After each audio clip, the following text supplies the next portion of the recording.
We're back with some more stories that have me wondering, what did I even just read? Starting us off, the first story is, I found a hidden camera pointed at where I breastfeed my baby. What did I even just read?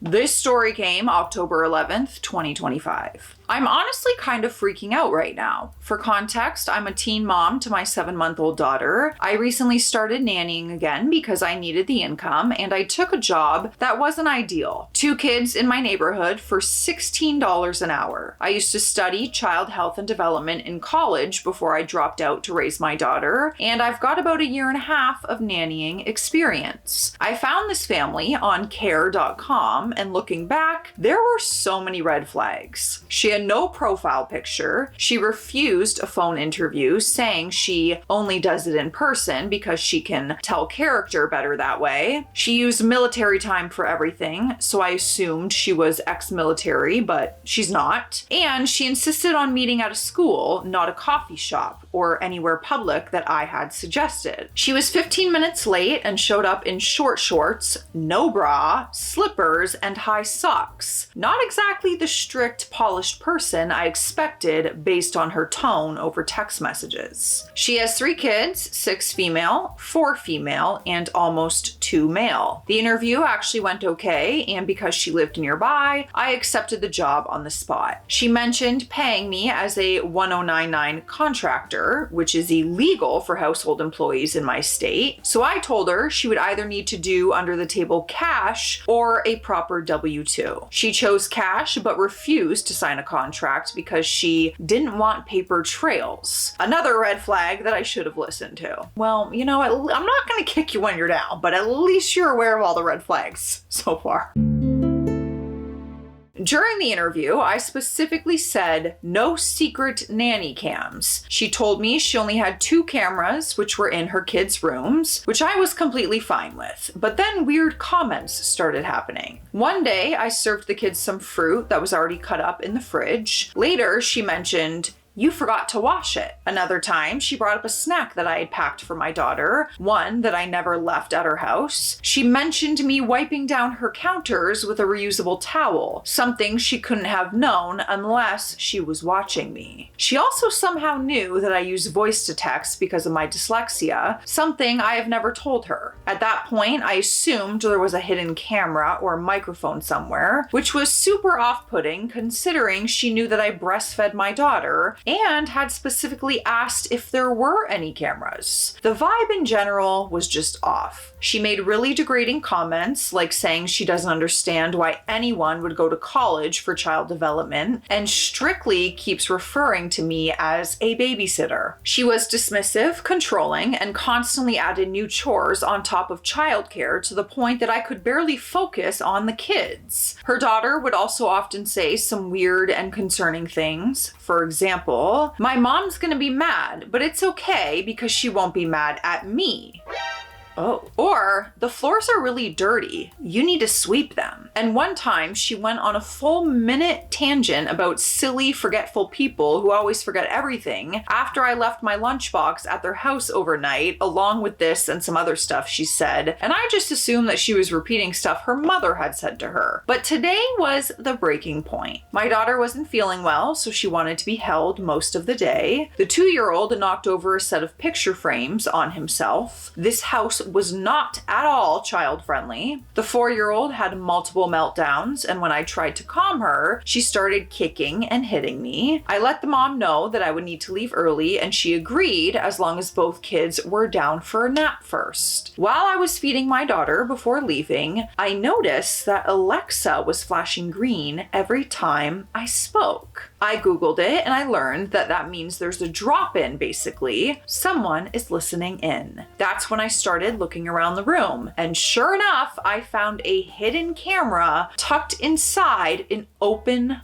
purse, pointed directly at the chair where I breastfeed my daughter. I froze. My stomach dropped, I grabbed my baby, packed up all of our stuff, and I left without unloading the dishwasher. A few hours later, she sent me a long text rant about clarifying expectations. Basically, she wanted me to be a maid, not a nanny, all while watching 3 children. After talking to my husband, I've decided I'm quitting immediately. I'm still shaken that someone recorded me feeding my baby without consent. Yeah, like that should be reported though as well. That don't sit right with me. Luckily, we have an update and it came the next day. I forgot to mention in my last post that I unplugged both the camera and the Alexa before I left that day. Between that and my mom, who is a therapist, and I have talked to her before, strongly believing that she is a narcissist, I decided I will not be returning. My mom actually helped me write a text to keep things calm and avoid any retaliation. The nanny mom knows where I live, so we wanted to be careful with how I worded it. Here's what I sent to her. Thank you for sharing your concerns. Today was definitely a rough one with sick kids, lack of sleep, and a lot of challenging behaviors. After reflecting, I feel that with the expectations and the different ages, this position isn't the best fit for me. For safety reasons, I believe it would be better for you to find someone else. The 2 male knocked down the picture frames today because I was preoccupied with the 4 female, and my daughter has really shown me that it would be best for me to step away immediately for everybody's safety. Man, it would take everything in me not to mention the camera though. How do I not mention the camera? Hey, weirdo. Guess what? Found your hidden camera in a purse. I don't know, that just seems crazy to me. She replied with, okay, wow, that was pretty unexpected. I disagree with the imminent safety concern, especially being that he is 20 months old and didn't do it with malicious intent, but I respect your decision. I will calculate your time and pay you accordingly. My mom said that this is a typical response of a narcissist taking her child's faults as her own. I just replied with, thank you. And she did end up paying me, but only about 1/3 of what I was actually owed. Here's the message that she sent with the payment. Paid, 30 minutes removed for unfulfilled obligations that I had to tend to during my lunch today, and 6 hours removed for previous overpayment of miscalculated hours. Thank you for your time with us.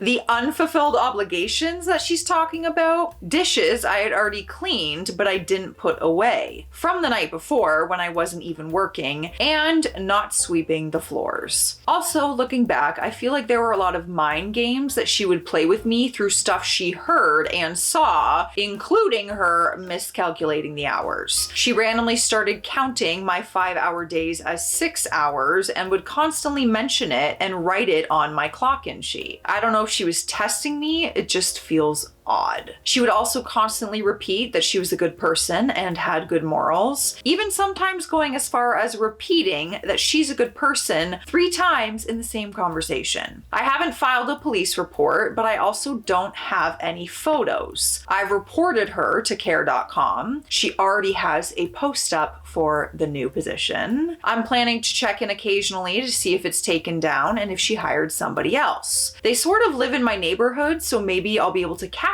the nanny on a walk and give her a heads up. They also had a nanny before me that left very abruptly as well. If I found a hidden camera, I'm taking all the evidence I can. I am recording a video myself of where I found it, how I found it, the time of day, like everything. Because she could easily deny that. No way. You're gonna record me, I'm gonna record you. A few people pointed out in my last post that I was being severely underpaid. I've already started looking for other nanny positions, and I've been offered $22 to $25 an hour, which just confirms how much I was being taken advantage of. Yeah. I mean, right when I heard $16 an hour, I was like, wait, what year was this though? 2025? Oh my God. Isn't minimum wage up to that now? I don't know. Minimum wage keeps going up. I can't keep up. Let me know your thoughts on that one. We're moving on to the next story. Next story is my husband cheated on me with 8 AI sex bot girlfriends. what is this world coming to? Have you guys seen the news stories and everything going around about a woman who is married and in a committed, dead serious relationship with an AI robot? Like dead serious, not a joke. She's been on the news. She's explained it all, everything. They're intimate, they're married, she's in love with AI, an AI husband. We are intimate. Yeah. It's crazy. Look it up. And this story is pretty new. It's March 2nd, 2026. So as the title says, which I never thought I would be typing in a million years, I never thought I'd be reading it in a million years.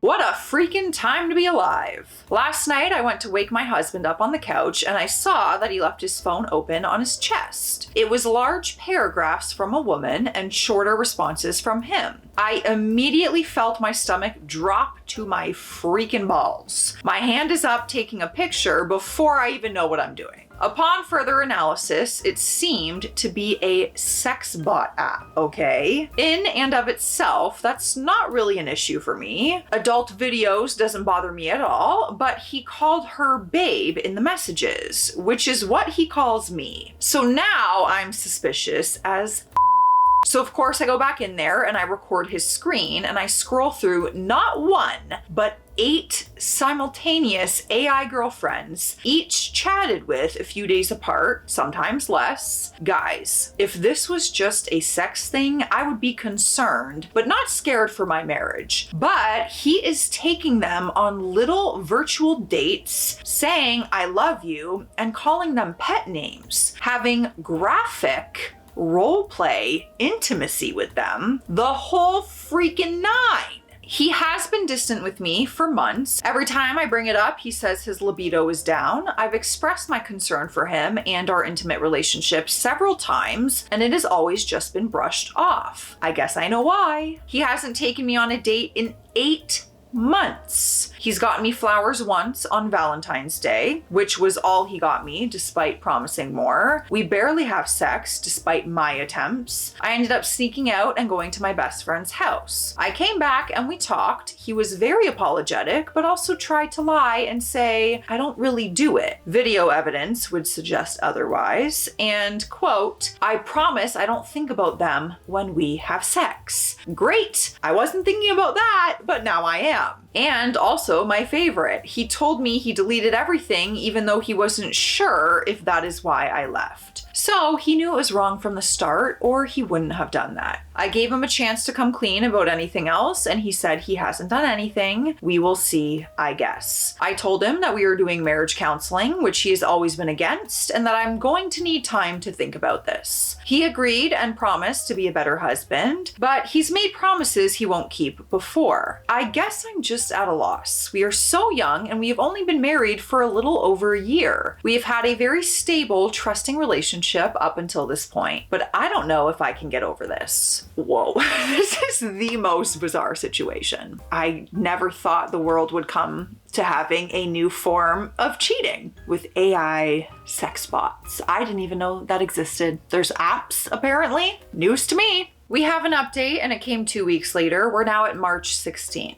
In my post, I talked about wanting things to work out, and at the time, it was true. But I had a week alone, and it really made me realize that I don't actually want to stay with him at all. The thought of leaving made me feel so free and hopeful for the first time in over a year. I ended up writing a huge list of all the reasons of why I wanted a divorce, and I got so pissed off that I submitted the petition without letting myself stop and question it. I felt like I dropped a huge weight off my shoulders as soon as I paid the $386.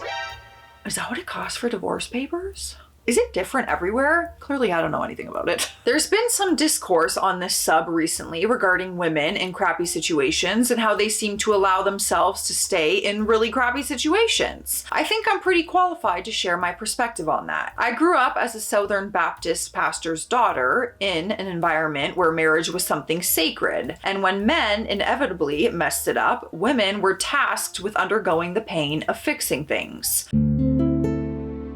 for God, for families, and for their communities. Divorce happened, but it was very rare. So I took a lot of that mindset into my marriage. I called my mom about this a few months ago, and you know what she said? He has broken the marriage covenant, so you are justified in the eyes of God to seek a divorce. I'm not even Christian anymore, and I haven't been for years. But hearing that from my mom made something click in my mind. Acceptance maybe, or just knowing that I'm supported by the most important woman in my life. So a few days later, I filed. Women come into relationships with men from all sorts of backgrounds, cultures, and with all sorts of baggage. There is no one-size-fits-all approach to relationships, and there is no one-size-fits-all approach to leaving them. And because we all have such different perspectives, it's also okay for people to be angry with how we deal with them. Some people will be angry with you for leaving, or not leaving in the right way, or taking too long to leave in the first place. That's their right. It's not your job to make everyone happy, and it's not your job to fix something that a man has broken. Protect your hearts, protect your kids, protect your future. Lovely little speech there. I just really want to know if you guys would be able to get over something like that. No,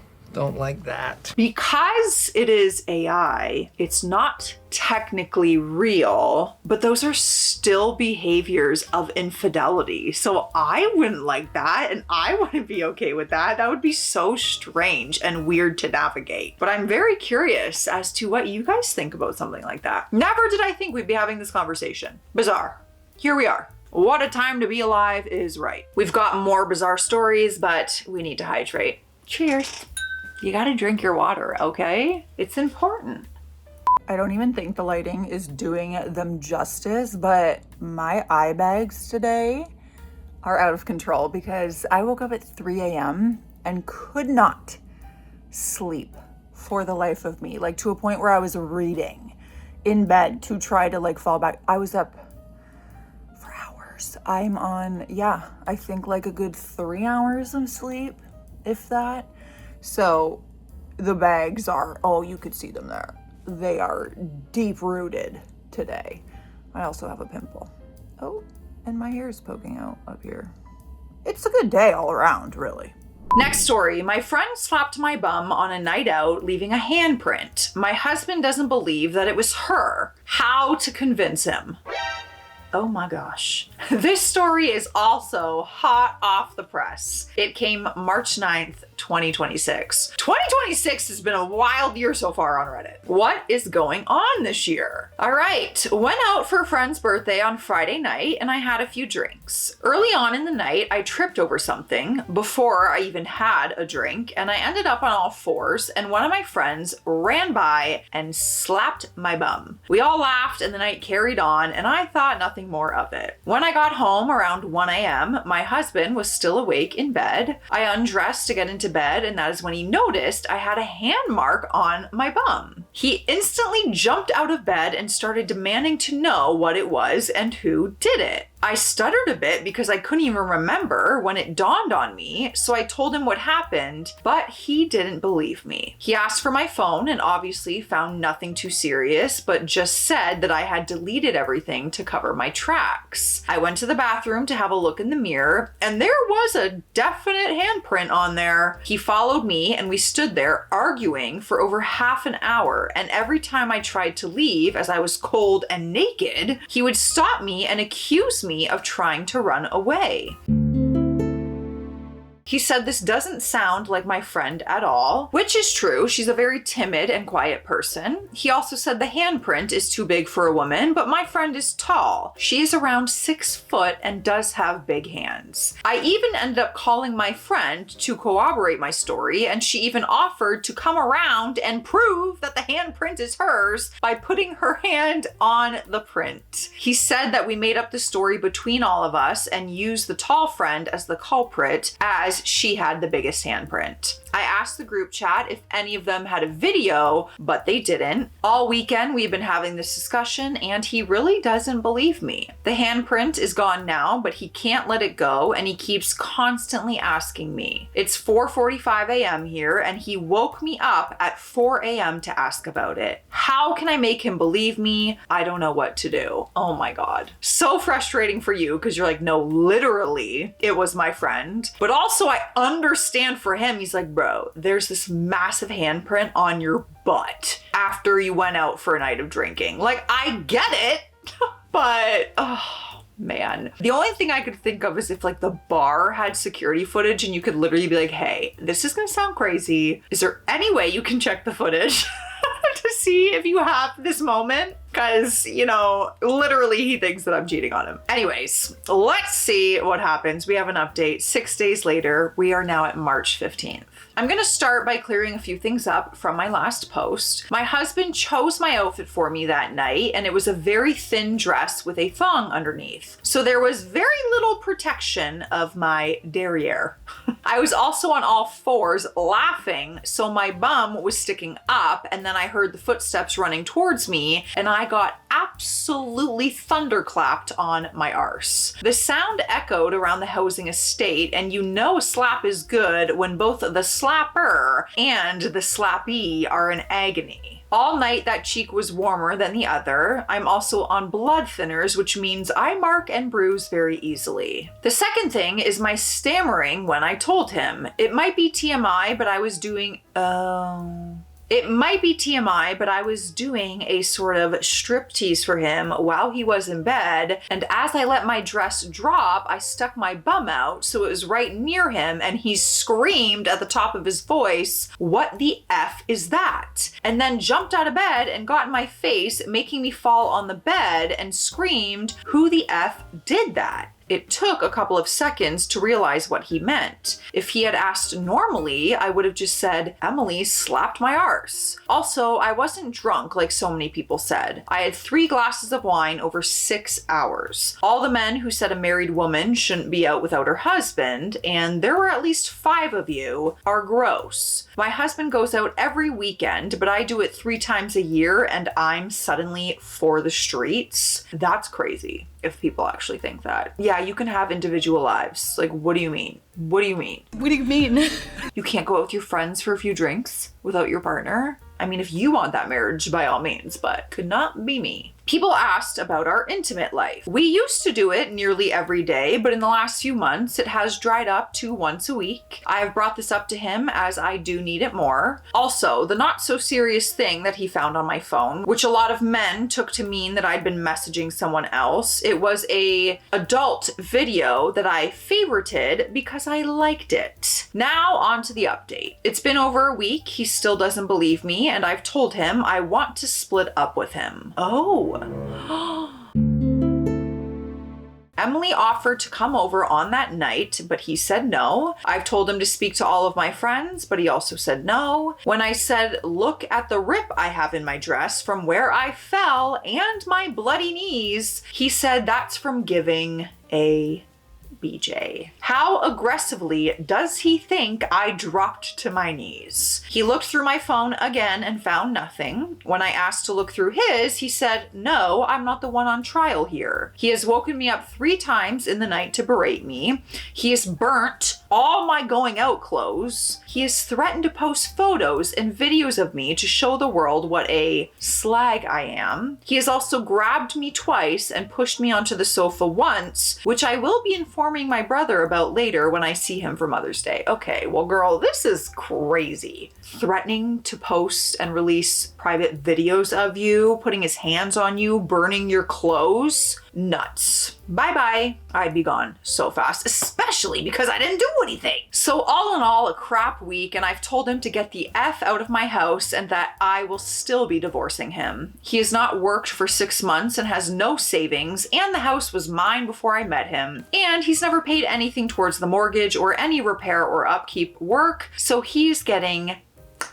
all. Man, that really just is like, I don't know, the most bizarre, unfortunate moment, because I mean, ultimately it would just have to simply come down to trust. You would have to trust that that person is telling you the truth. Next story. My girlfriend of 3 years owns a adult video store and strip club. I want her to sell it before I propose. Interesting. This story came April 8th, 2019. My girlfriend was left an adult video store and a strip club by her dad when he passed away 8 years ago. He let it go to be a crap hole, but she poured her entire inheritance and took out some loans to revamp both of them. It is now a very popular, well-managed establishment. She makes a decent life, but I have issues and I want her to sell it before I will even think of proposing. I don't think that the adult industry is a positive place for anyone. I can't tell my strict Catholic parents what she does for a living. She has to put a lot of time into the club. Saturday, we had plans to go see Shazam and have dinner. She got a call that a bartender's kid is sick and she ended up having to work until 4 a.m. due to having no coverage. This is a regular occurrence in some capacity. She just shrugs at me and tells me that it's part of being an active owner of a successful business. She ends up working until 4 a.m. at least 4 times a week. She is adamant that she will not sell. I need some good points as to why she should. Points involving children will not work as she does not want children. Okay, I mean, it sounds to me like maybe you just need to find someone who fits the lifestyle you're looking for. Why would she want or have to give up her entire life and livelihood and business so that you'll propose? She'll just go and find someone else who is okay with that. I don't know. That just seems so bizarre to me. Like, if you have that much of a problem, maybe she's just not your person. Like, you're allowed to feel that way, but maybe she's just not the one for you. We have an update, and it came the very next day. I decided to tell her that the sexual side of the store and club bothered me and that I wanted her to sell it before I propose. I made breakfast before she left to go over to the store for the day. She dumped me on the spot. She said that she enjoys her work, loves the adult industry, and has no plans on selling ever. She said she's worked too hard and too long for that sort of BS. We don't live together, so we walked through her apartment to gather my things. We gave each other our keys back. She has already blocked me on Facebook. Not surprised. But it doesn't end there, apparently. We have another update and it came 1 month later. We're now at May 15th. I broke up with my ex-girlfriend against Reddit's advice because she owns a club and adult video store that she inherited from her father and she refused to sell. First of all, you just said that she broke up with you on the spot, but now you're making a new post and telling everyone that you broke up with her.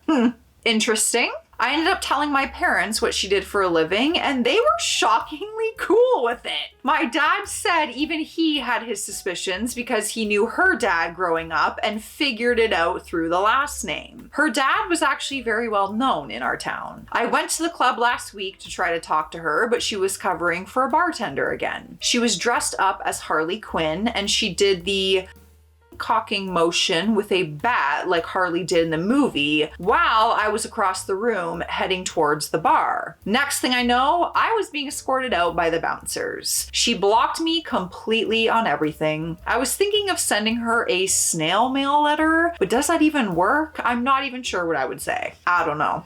I don't really feel bad.